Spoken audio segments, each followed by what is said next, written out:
बोले भक्त वत्सल भगवान की जय। गुरु कृपा हेब केते बेले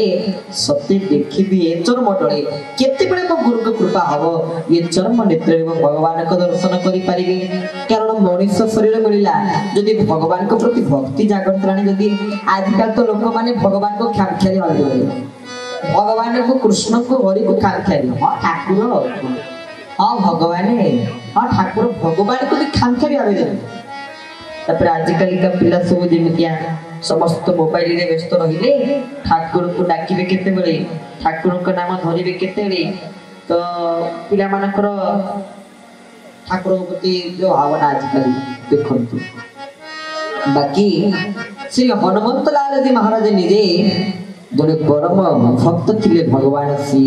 रामचंद्र गोस्वामी तो सेठी पई कहि ना राम दूत अतुलित बल था राम दूत अतुलित बल था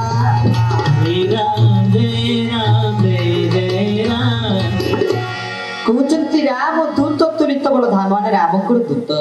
रामकर सेवक तो मनुष्य शरीर मिला जदि भगवान को प्रति भक्ति जागृत होलानी ताले कोन लाभ आमे कहू से प्रेमाचार्य बाबा मधुसूदन गोटे सुंदर भजन कहबे जदि प्रभु प्रति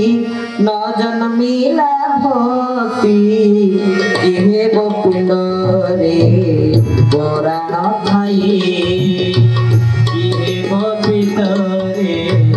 पुराण थाई जदि से चरण कलो दर्शन जदि से चरण कलो दर्शन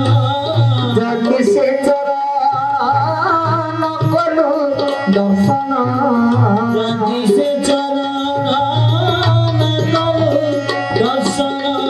बेगे फुटी जा नयन दुई जदि प्रभु प्रति न जन्मिला इहे गोपिंद रे पुराण थाई इहे गोपिंद रे पुराण थाई। गोरे भक्त वत्सल भगवान की जय। सुंदर कथा कहले देखंतु कहले जदि प्रभु प्रति नजर मिला भक्ति